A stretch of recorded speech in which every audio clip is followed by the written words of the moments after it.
평강이 우리 가운데 넘치기를 예수님의 이름으로 축원해 드립니다. 오늘 말씀은 베드로전서 5장 5절에서 14절 말씀을 통해 은혜에 굳게 서라라는 제목으로 하나님 말씀 증거하겠습니다. 고난을 이기는 산소망 베드로전서 강의 20번째 시간입니다. 오늘 베드로전서 이제 마지막으로 이 베드로가 이 베드로전서를 마무리하면서 편지 내용의 가장 이 핵심적인 내용을 이야기하고 있습니다. 그 핵심은 은혜에 굳게 서라라는 그 명령이죠. 또 권면입니다. 우리가 이 땅을 살아갈 동안에 가장 중요한 것은 주님의 은혜이죠. 은혜를 경험하는 것입니다. 또 뿐만이 아니라 우리는 다 그 은혜를 받았죠. 은혜를 받지 않고 예수님을 믿는 사람은 아무도 없습니다. 우리가 천국 갈 때 내 의로 또 내 노력으로 천국 가는 사람은 아무도 없을 것입니다. 그 모든 것이 다 하나님의 은혜인 것입니다. 우리가 예수님을 믿게 된 것도 하나님의 은혜이고 구원받게 된 것도 하나님의 은혜이고 또 천국 가게 된 것도 하나님의 은혜이고 예수님의 십자가 그게 무엇보다도 큰 은혜 아닙니까? 예수님께서 부활하셔서 우리와 함께 하신 것이 그 크신 은혜인 것입니다. 예수님의 십자가로 우리의 죄와 저주와 가난과 질병을 다 끊어주셨습니다. 그 모든 것이 나의 의가 아니라 내 노력이 아니라 다 하나님의 은혜입니다 라는 것입니다. 우리가 살아 숨쉬는 것 이것이 은혜인 것입니다. 지금 이 자리에 나와서 예배를 드리는 것 무엇보다도 큰 은혜이지요. 우리가 가는 길 믿음으로 천국으로 한 걸음 한 걸음 나가는 그 모든 길이 한 걸음 한 걸음의 그 발걸음이 다 은혜인 것입니다. 우리가 그 은혜를 잊지 않는 귀한 축복이 있길 바랍니다. 그 은혜 가운데 그 머무는 것이 아니라 오늘 이 말씀을 통해서 은혜에 굳게 서야 된다라는 것입니다. 그 은혜를 주셨다면 그 은혜로 무엇을 굳게 서야 될까요? 믿음에 굳게 서는 것입니다. 흔들리지 않는 믿음을 갖는 것.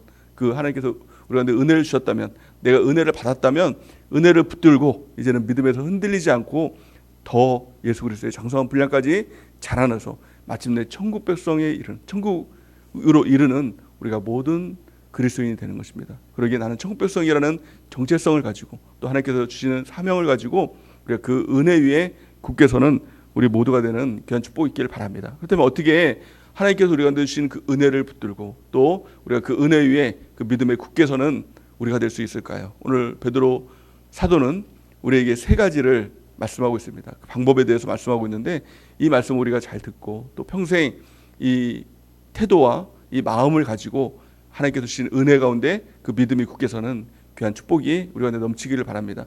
가장 첫 번째 우리가 어떻게 하면 주님께서 주시는 그 은혜에 또 우리의 믿음이 굳게 설 수 있을까요? 우리 5절 말씀, 오늘 본 말씀 5절 말씀을 같이 한번 읽어보겠습니다. 시작. 젊은 자들아 이와 같이 장로들에게 순종하고 다 서로 겸손으로 허리를 동이라. 하나님은 교만한 자를 대적하시되 겸손한 자들에게는 은혜를 주시느니라. 아멘. 여기서 이제 베드로는 젊은 자들아 이렇게 얘기를 합니다. 젊은 자들은 나이가 이제 어린 사람들을 이야기하는 것이 아니라 이 팔로워들을 얘기하는 것이죠. 우리 지난 시간을 통해서 영적 리더에 대해서 우리가 살펴봤지 않습니까? 영적 리더가 에게 주시는 하나님의 놀라운 축복에 대해서 우리가 살펴봤습니다. 그렇게 말씀을 전하면서 우리 이 교회에서 담임 목사님과 또 셀장 또 이 영적 리더이죠. 뿐만이 아니라 우리가 다 영적 리더라고 했습니다. 먼저 믿은 자라면 나중에 믿은 자들을 세워주고 또 믿음으로 인도할 책임을 가진 영적 리더라고 했죠. 또 가정에서는 부모로서의 그 책임을 가진 영적 리더, 또 세상으로 나아가면 그리스도인으로서 세상 사람들을 인도하고 또 천국으로 이끌어갈 우리 영적 리더라고 했습니다. 우리는 다 영적 리더입니다. 하지만 영적 리더, 처음부터 이 영적 리더로 끝나는 것이 아니라 영적 리더 이전에 우리는 다 영적인 팔로우죠. 그래서 교회 안에서도 이 셀장이라면 그냥 영적 리더만 되는 게 아니라 또 담임 목사님이 셀장님이시기 때문에 셀장님의 또 팔로워가 되는 것이죠. 그러니까 오늘 이 말씀을 통해서 이 젊은 자들아라고 하는 것은 또 우리 모두에게 속한 것입니다. 가정에서도 마찬가지입니다. 우리는 누군가의 부모 이전에 또 자녀 아닙니까? 그러니까 이 말씀을 통해서 우리 모두에게 이 포함되는 이 말씀이다라는 것을 우리가 알아야 된다는 것입니다. 이 젊은 자들아라고 얘기하면서 한 가지를 말씀하고 있죠. 겸손이라고 얘기합니다. 그래서 하나님께서 우리한테 은혜를 주십니다. 근데 겸손하지 않으면 이 은혜는요 우리 안에 담겨지지가 않는다는 것입니다. 우리는 다 은혜를 받았죠. 근데 어떤 사람은 신앙생활하면서 믿음에 굳게 서지 못합니다. 금방 무너지고 또 신앙에서 떠나는 사람도 있다는 것입니다. 그 사람은 은혜를 받지 못했냐는 거예요.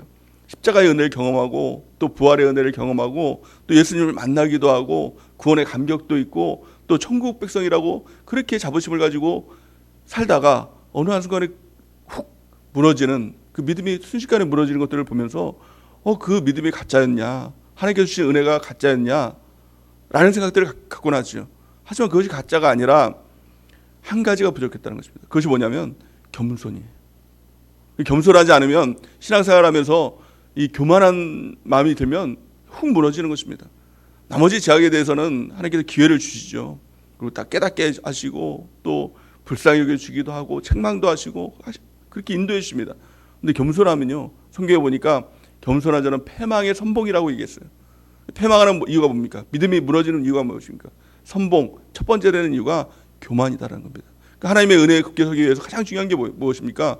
우리가 항상 늘 겸손한 마음을 가져야 된다는 것입니다. 오늘 본 말씀에 보니까 뭐라고 말씀하고 있습니까? 하나님은 교만한 자를 대적하시되 겸손한 자에게는 은혜를 주시느니라. 하나님의 은혜를 끊임없이 받는 그 비결, 방법, 그것은 겸손입니다. 하나님은 교만한 자를 대적하신다는 거예요. 하나님께서 펀치를 날리신다는 거예요. 그럼 하나님께서 이 대적하시면 살아남을 사람이 누가 있냐는 거예요. 그렇지 않습니까? 우리 부족하고 연약해도 하나님께서 늘 일으켜주시고 손잡아 주시고 항상 동행해 주시니까 끝까지 갈 수 있는 거 아닙니까? 근데 그 순간에 하나님께서 대적하면 끝나는 거 아닙니까? 누구라도 살아남을 수 없는 거 아닙니까? 기회가 없는 것 아닙니까? 우리 마음에 늘 그래서 점검해야 되는 것입니다. 우리 마음을 점검해야 됩니다. 내 안에 교만한 마음이 있는가? 또 내 안에 이 겸손한 마음이 늘 유지되고 있는가? 그래서 늘 하나님의 앞에 우리가 겸손한 자가 되어야 된다라고 성경은 말씀하고 있는 것이죠. 그 겸손이 무엇입니까? 장로들에게 순종하고. 그러니까 하나님께서 주시는 이 영적 리더가 있죠. 그 항상 순종하는 마음을 가져야 된다는 것입니다. 그 마음이 하나님께 순종하는 마음, 하나님 앞에 겸손한 마음이 된다는 것이죠. 또 우리가 서로 겸손으로 허리를 동이라. 그러니까 서로에게 함부로 교만하게 하지 말고 우리 서로 지체들에게도 서로 겸손함으로 허리를 동이는 우리 모두가 되는 은혜가 있기를 예수님의 이름으로 축원해 드립니다. 또 오늘 말씀해 보니까 이와 같이 장로들에게 순종하고 이렇게 얘기합니다. 이와 같이라는 것은 이 전절에 말씀이 있는 것이죠. 이 전절에 보면 지난번에 살펴본 말씀에 의하면 뭐라고 얘기하고 있습니까? 장로들에게 그렇게 얘기하고 있죠. 그 본이 되라고 이야기를 하고 있죠. 그 마찬가지로 그 본이 되는 장로님들 앞에, 그러니까 이 영적 리더 앞에 순종하는 마음을 갖는 것. 이것이 바로 하나님께 순종하는 마음을 갖는 것이죠. 우리 5절 6절 말씀을 다시 한번 읽어보겠습니다. 5절 6절 시작. 젊은 자들아 이와 같이 장로들에게 순종하고 다 서로 겸손으로 허리를 동이라. 하나님은 교만한 자를 대적하시되 겸손한 자들에게는 은혜를 주시느니라. 그러므로 하나님의 능하신 손 아래서 겸손하라. 때가 되면 너희를 높이시리라. 아멘. 우리가 이 겸손한 마음을 갖는 것, 이것이 하나님의 능하신 손에서 겸손하게 된다는 것이고, 또 때가 되면 하나님께서 우리를 높여주신다. 우리를 높여주시는 분은 내 자신이 아닙니다. 내 노력으로 내가 높아져야지, 내가 인정받아야지, 내가 그래도 다른 사람들 앞에서 더 위에 있어야지 라고 해서 높아지는 것이 아니라 하나님이 높여주셔야 높아지는 것입니다. 하나님께서 낮추시면 낮아지는 것입니다. 그러므로 우리의 모든 것을 다 하나님의 손에 맡겨야 된다고 성경은 말씀하고 있는 것이죠. 하나님의 손 아래, 능하신 손 아래 겸손하라 이렇게 말씀하고 있습니다. 이 하나님의 손은 구약적인 의미로 두 가지를 이야기하고 있습니다. 가장 첫 번째 의미는 구원입니다. 하나님께서 우리를 건져주시고 또 우리를 살려주시는 구원의 그 손길이 바로 하나님의 능하신 손이지요. 또 두 번째는 무엇일까요? 하나님의 손은 징계의 손입니다. 잘못해서 이스라엘 민족들이 잘못했을 때 그들에게 징계를 주죠. 책망을 주죠. 이 두 가지 의미를 갖고 있는 것입니다. 그래서 하나님의 손 아래서 겸손하라 라는 말은 하나님의 구원 아래, 하나님 그렇습니다. 나를 구원하실 자는 오직 하나님밖에 없습니다 라고 그 하나님 손 안에서 겸손한 것입니다. 또 두 번째, 하나님의 징계 앞에서 겸손하라는 것입니다. 하나님께서는 우리 가운데 징계를 주시죠. 근데 징계는 우리를 무너뜨리기 위해서 주는 것이 아닙니다. 만약에 하나님께서 우리를 무너뜨리기 위해서 죄가 있으니까 그 죄값으로 징계를 주신다면 우리는 다 죽어야 됩니다. 그런데 하나님께서 징계를 주시는 이유는 무엇입니까? 아버지가 자녀에게 징계를 주듯이, 아버지가 자녀에게 징계 줄 때 어떻게 줍니까? 이 부모가 또 어머니가 자녀에게 징계를 줄 때 그 의미와 뜻이 무엇입니까? 아이 죽이려고 징계 주는 부모는 아마 없을 겁니다. 아주 이상한 사이코 말고는 없을 겁니다. 징계를 주는 이유가 무엇입니까? 아이가 바르게 되라고, 기회를 주는 거 아닙니까? 반듯하게 되라고, 따끔하게 그 잘못된 길에서 돌이키라고 그 징계를 주는 건 아닙니까? 마찬가지로 하나님께서 우리한테 징계를 주시는 이유는 우리가 잘못된 길에서, 지옥길 가는 그 길에서 돌이켜서 천국길로 가라고, 믿음이 없는 불신의 길에서 돌이켜서 믿음의 길 가라고 따끔하게 혼내주는 것이죠. 그렇기 때문에 우리가 징계를 받을 때 하나님 나에게 왜 이런 징계를 주셨습니까? 라고 하나님을 원망하고 불평하고 믿음에서 떠나는 것이 아니라 그 안에서 겸손한 것, 그렇습니다. 주님, 내가 죄악된 길에서 돌이키겠습니다. 지옥길에서 돌이켜서 천국길로 가겠습니다. 하나님 말씀 안에서 내가 새롭게 되겠습니다. 라고 회개의 길로 가는 것, 이것이 바로 겸손이라고 성경은 말씀하고 있습니다. 오늘 본 말씀은 짧지만 아주 강력하게 겸손한 자에게 이런 약속을 하죠. 뭐라고 약속하고 있습니까? 6절 보니까 이 6절 말씀을 다시 한번 읽어보겠습니다. 6절 시작. 그러므로 하나님의 능하신 손 아래서 겸손하라. 때가 되면 너희를 높이시리라. 아멘. 하나님께서 겸손한 자를 높여주시는 것입니다. 어떻게 높여주실까요? 이 잠언 22장 4절 말씀에 보니까 겸손과 여호와를 경외함의 보상은 재물과 영광과 생명이니라. 하나님께서 재물로도 높여주시는 것입니다. 또 영광으로도 높여주시는 것입니다. 또 생명으로도 우리를 높여주시는 것입니다. 이것이 하나님의 놀라운 보상인 것입니다. 우리가 해야 될 것은 늘 하나님의 손 안에서 겸손한 것. 하나님, 나를 구원하실 분은 오직 주님밖에 없습니다.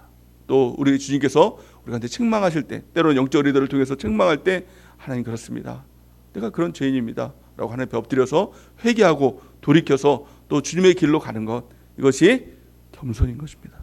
우리가 늘 주님 앞에서 겸손한 우리 모두가 되는 은혜가 넘치기를 바랍니다.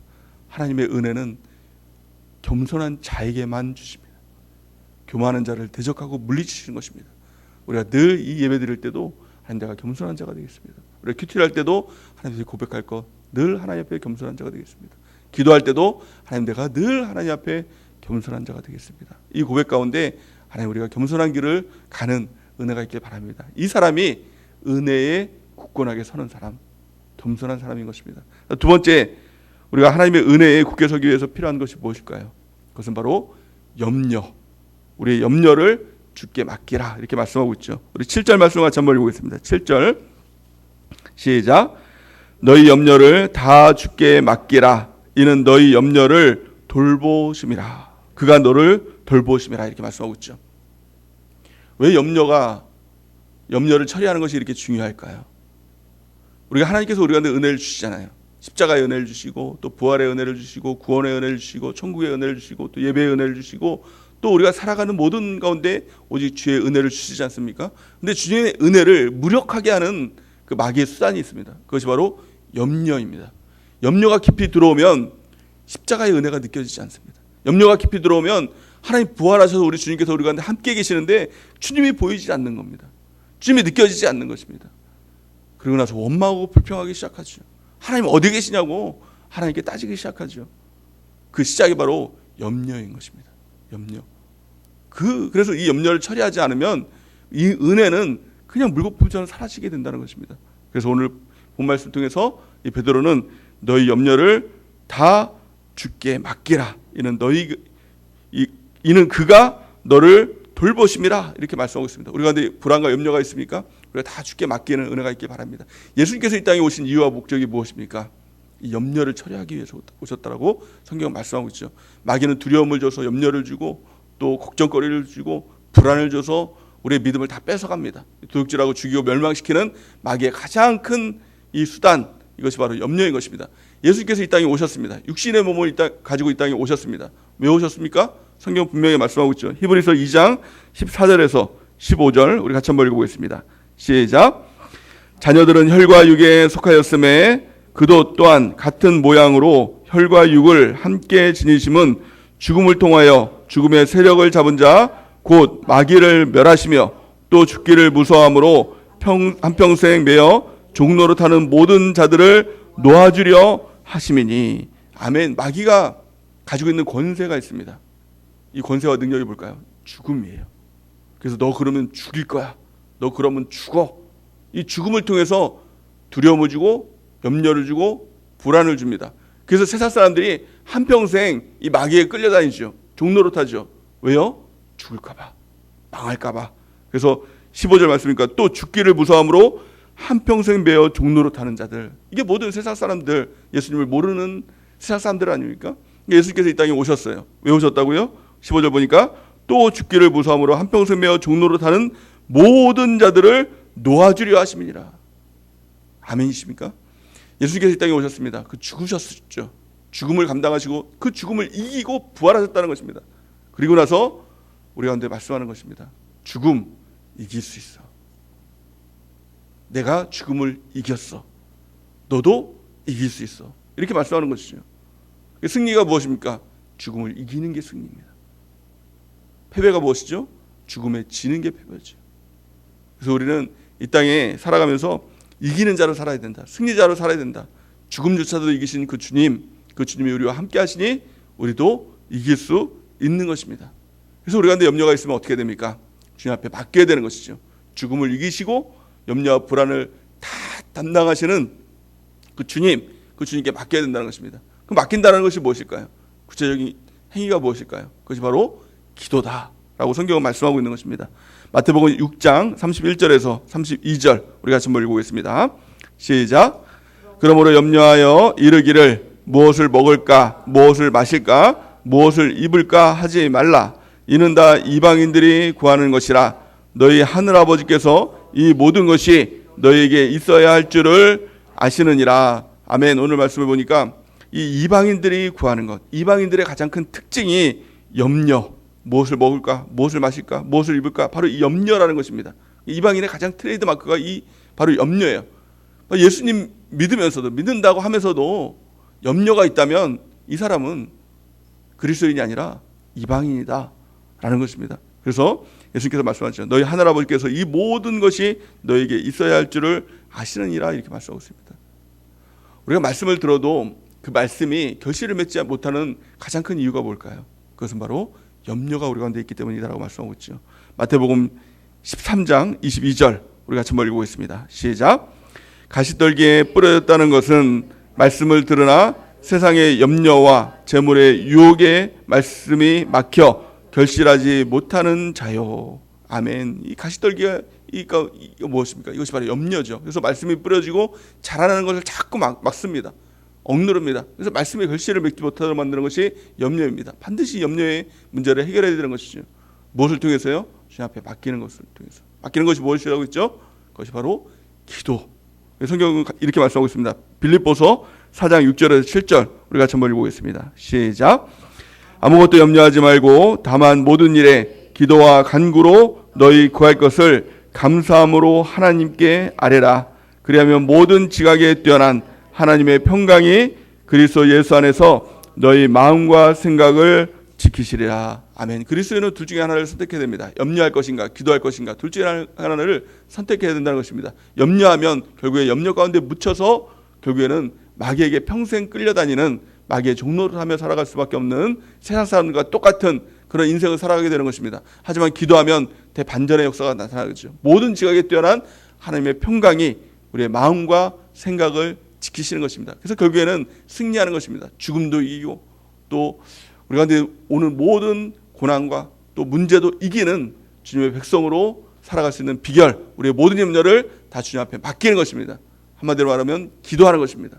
우리가 아무것도 염려하지 말고 다만 모든 일에 기도와 간구로 우리의 구할 것을 다 하나님께 감사함으로 아뢰는 우리 모두가 되는 은혜가 넘치기를 바랍니다.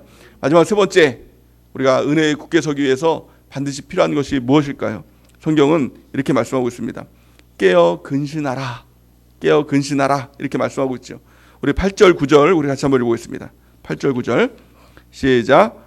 근신하라 깨어라 너희 대적마귀가 우는 사자같이 두루다니며 삼킬 자를 찾나니 너희는 믿음을 굳건하게 하여 그를 대적하라. 이는 세상에 있는 너희 형제들도 동일한 고난을 당하는 줄을 알미라. 아멘. 근신하라 깨어라 라는 것입니다. 마귀는 우리 가운데 도전함을 통해서 잠들게 만듭니다. 신앙에 잠을 들게 만드는 것입니다. 세상의 염려와 근심과 두려움과 또 여러 가지 일들을 통해서 또 문제를 통해서 자꾸 신앙이 잠들게 만드는 것이죠. 우리는 마귀라는 존재를 분명히 알아야 됩니다. 그래서 아, 이게 마귀의 도전이구나. 내가 깨어 있어야 되겠구나. 라는 것을 우리가 알아야 된다는 것이죠. 마귀는 도둑놈입니다. 그래서 깨어 있어야 됩니다. 우리의 신앙을 도둑질하는 이 마귀를 대적하기 위해서는 우리가 늘 깨어야 된다는 것이죠. 9절 말씀에 보니까 너희는 믿음을 굳건하게 하여 그를 대적하라. 이는 세상에 있는 너희 형제들도 고난을 당하는 줄 알미라. 아멘. 우리 가운데 고난이 올 때 사람들은 고난 가운데 묶여 있으면 잠들게 되는 것입니다. 아, 고난은 다 누구에게나 다 있는 것이구나 라는 것을 깨닫고 믿음에 굳건하게 하여 그를 대적하라 라는 것이죠. 이미도 우리 주님께서는 승리하셨습니다. 모든 것을 다 이기셨습니다. 십자가로 죽음을 이기시고 또 부활을 통해서 죽음을 정복하셨죠. 그 주님께서 우리를 위해서 기도하십니다. 그래서 우리는 승리할 수 있는 것입니다. 이것을 베드로가 경험했습니다. 베드로는 이렇게 고백합니다. 이 누가복음 22장 31절에서 32절 말씀에 보면 이 예수님께서 베드로에게 주시는 말씀입니다. 우리가 같이 한번 읽어보겠습니다. 시작. 시몬아 시몬아 보라 사탄이 너희를 밀가부르듯 하려고 요구하였으나 그러나 내가 너를 위하여 내 믿음이 떨어지지 않기를 기도하였노니 너는 돌이킨 후에 내 형제를 굳건하게 하라. 아멘. 이것이 예수님께서 베드로에게 주신 말씀 아닙니까? 사탄이 그를 밀가부르듯 하려고 도전하고 그를 죽이려고 끊임없이 도전했지만 결국엔 승리했다는 것입니다. 왜? 예수님께서 승리하시고 그를 위해서 기도하시기 때문에. 베드로만을 위해서 기도하는 것이 아니라 저와 여러분들, 우리를 위해서 예수님은 지금도 우리를 위해서 기도하고 계시다는 것입니다. 그러므로 우리는 승리를 할 수 있는 것입니다. 이길 수 있는 것입니다. 또 이긴 후에 다른 사람들을 우리가 세워져라, 굳건하게 하라 라는 것, 그 사명이죠. 사명을 감당하는 우리 모두가 되어야 된다는 것입니다. 베드로는 무너졌습니다. 언제 무너졌습니까? 겟세마네 동산에서 예수님께서 기도하실 때 깨어서 있어야 되는데, 깨어서 믿음을 굳건하게 해야 되는데 뭐 했습니까? 잤죠. 그래서 너희가 1시간도 기도할 수 없느냐, 너희가 깨어 기도하라 이렇게 말씀하고 있죠. 우리는 늘 깨어서 기도해야 됩니다. 그래야 시험에 들지 않습니다. 너희가 시험에 들지 않도록 깨어서 기도하라, 예수님께서 분명히 말씀하시는 것입니다. 근데 베드로는 그때 깨어서 기도하지 못함을 통해서 결국에는 십자가의 사건 앞에서 예수님을 3번이나 부인하는, 결국엔 그런 무너지는 일들을 경험하게 되죠. 뿐만이 아니라 예수님께서 부활하셨으면 예수님께서 달려나가서 또 회개하고 다시 살아야 되는 것 아닙니까? 근데 베드로는 예수님께서 부활하셨음에도 불구하고 그 제자들 몇 명을 데리고 우리 물고기나 잡으러 가자 그러면서 예수님을 외면하고 물고기를 잡고 있었습니다. 근데 예수님께서 그를 찾아와 주시죠. 그리고 또 예수님께서 베드로를 만나 주십니다. 그리고 떡과 물고기를 구워 주시면서 그에게 시몬의 아들이 무엇입니까? 요한의 아들 시몬아, 너가 나를 사랑하느냐 3번 물으시고 다시 그를 회복시키시고 사명을 주는 그 장면들이 있지 않습니까? 그를 통해서 베드로가 완전히 살아난 것입니다. 그러면서 그 주님께서 주시는 그 말씀들이 기억난 것입니다. 그래서 오늘 이 말씀을 통해서 근신하라, 깨어라. 너희 대적마귀가 우는 사자같이 두루다니며 산길자를 탔나니 너희는 믿음을 굳건하게 하여 그를 대적하라. 이렇게 말씀하고 있는 것이죠. 그것은 자신이 경험한 간증과도 같은 것입니다. 근신하라, 깨어라. 나도 무너졌다. 너희도 무너지면 안 된다. 그래서 깨어서 기도하라. 예수님께서 말씀하신 것처럼 시험에 들지 않도록 깨어서 기도하라 라고 외치는 것입니다. 우리가 늘 시험에 들지 않도록 깨어서 기도하고 또 말씀에 굳게 서는 우리 모두가 되는 은혜가 넘치기를 바랍니다. 오늘 10절 말씀을 같이 한번 읽어보겠습니다. 10절 말씀 시작. 모든 은혜의 하나님 곧 그리스도 안에서 너희를 부르사 자기의 영원한 영광에 들어가게 하신 이가 잠깐 고난을 당한 너희를 친히 온전하게 하시며 굳건하게 하시며 강하게 하시며 터를 견고하게 하시리라. 아멘. 하나님께서 하시는 것입니다. 우리 가운데는 잠깐 고난이 있습니다. 고난은 잠깐입니다. 그 잠깐 고난 가운데 신앙이 잠들면 안 됩니다. 신앙이 무너지면 안 됩니다. 교만해지면 안 됩니다. 또 주님께 의지하고 맡겨야 되는데 맡기는 것이 아니라 내가 염려를 싸매고 있으면 안 됩니다. 우리 기도를 통해서 주님께 맡기고 또 우리가 근신하고 깨어서 기도하고 말씀을 통해서 우리가 믿음에 굳게 서야 된다라고 성경은, 오늘 베드로는 우리에게 말씀하고 있는 것입니다. 결국에는 우리 주님께서 우리를 온전하게 하시고 또 굳건하게 하시고 강하게 하시고 털을 견고하게 하시는 것입니다. 다 주님께서 하시는 것입니다. 은혜의 맥이 흐르는 것이죠. 우리가 교만함을 통해서 또 염려를 통해서 또 우리가 잠듦을 통해서 그 은혜의 맥이 끊어지게 하면 안 된다는 것입니다. 우리가 늘 겸손한 자 되길 바랍니다. 늘 주님 앞에서 주님 앞에 맡기고 염려를 다 주님 앞에 맡기는 자 되길 바랍니다. 무엇보다도 늘 근신하고 깨어서 기도하고 또 말씀 보는 자가 되길 바랍니다.